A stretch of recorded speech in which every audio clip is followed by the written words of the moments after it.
Je suis Paul Chuga, je suis le directeur de la santé publique à l'Agence régionale de santé du Poitou-Charentes.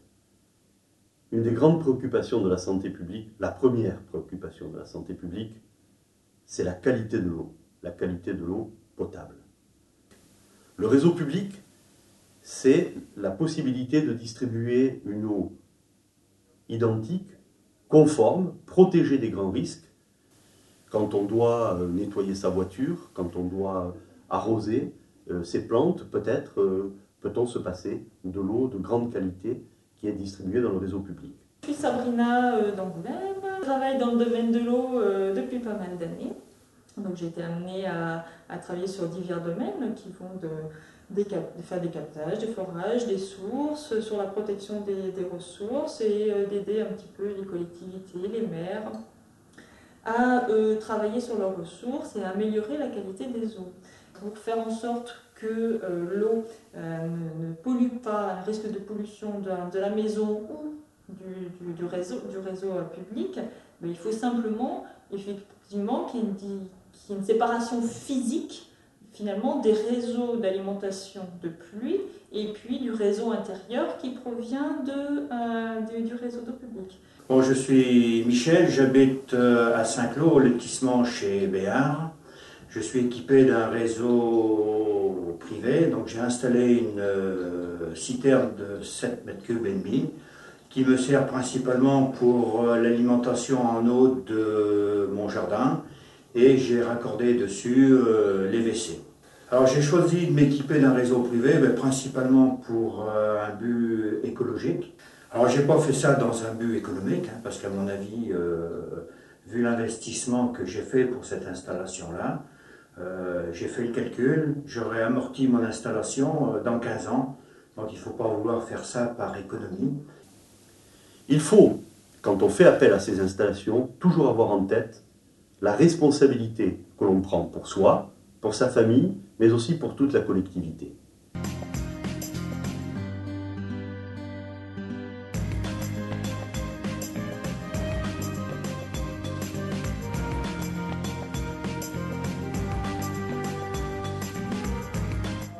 Je suis Philippe Lolmed et on a acheté cette maison il y a à peu près 6 mois. Et donc à l'origine, ce qu'on cherchait, c'était beaucoup d'espace avec un point d'eau pour un projet de grand jardin et l'élevage de quelques petits animaux d'ornement. Et donc on va conserver les eaux de pluie ou du forage uniquement pour l'extérieur. L'économie générée par la réutilisation des eaux pluviales dans la maison serait relativement faible. Quand on fait un peu l'évaluation des consommations des chasses d'eau, l'économie serait de quelques dizaines d'euros par an.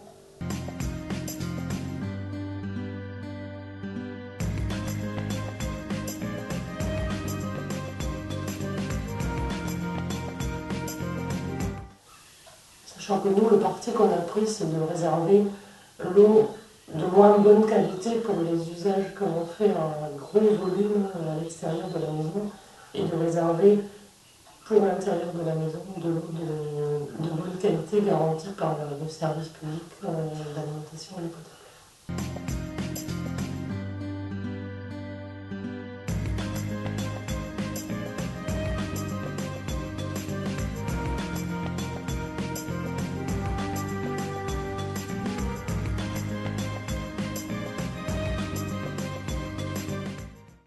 Olivier Chauveau, chargé des contrôles des ressources en eau privée pour la régie des eaux. Donc on passe voir les clients suite à un courrier de rendez-vous pour voir leur installation et voir les modifications s'il y a lieu d'être. On contrôle le puits, le compteur d'eau et le type de raccordement où se retrouvent les deux eaux entre le compteur d'eau et la ressource en eau, pour éviter tout risque de mélange d'eau, soit de la concession dans le puits, soit du puits vers la concession. En général, quand on fait le contrôle, on explique les possibilités qu'a le plombier pour mettre aux normes son installation.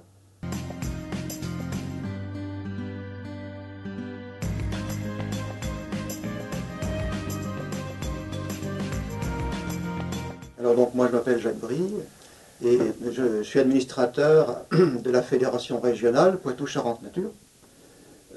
Plus précisément donc j'anime la commission eau de cette fédération.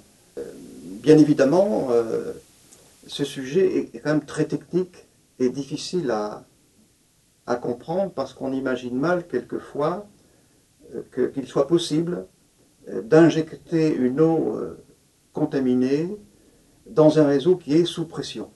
Et si on n'introduit pas dans l'habitation une eau différente de celle distribuée, je crois qu'on répond à l'objectif.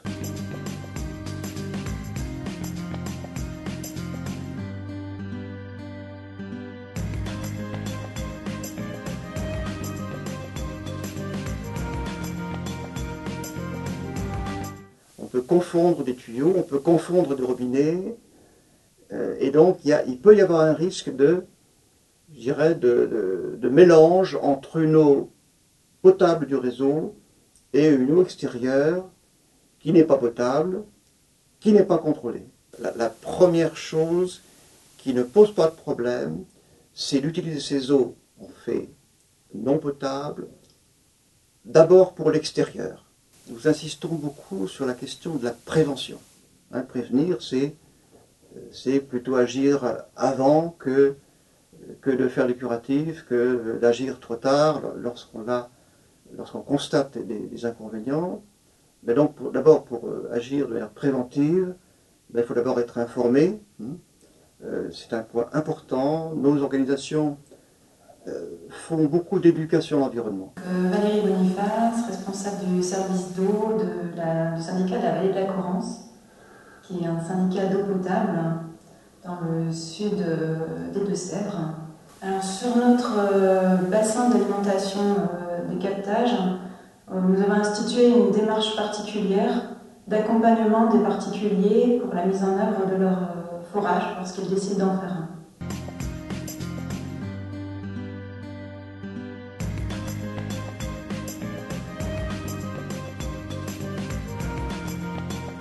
Au moment où nous avons connaissance de cette déclaration, nous allons les contacter et les accompagner pour réaliser leur forage dans les règles de l'art, en les sensibilisant aux risques que le forage peut représenter pour la nappe et donc pour la ressource en eau potable, et pour les aider à l'effectuer au mieux pour protéger la nappe. Eh bien, si on a pris information sur l'ensemble de ces risques, et si on sait demander conseil, et si on sait être transparent pour le contrôle de son installation, alors à ce moment-là, c'est une liberté de plus. L'eau est donc un facteur de santé primordial. C'est le premier facteur de notre santé à tous. Il faut la respecter, il faut la préserver et il faut en garantir la qualité. Renseignez-vous, informez-vous, prenez cela très au sérieux, car il en va également de votre santé. Là, le plus important, c'est protéger votre santé, celle des autres, et l'eau, c'est la vie. Merci.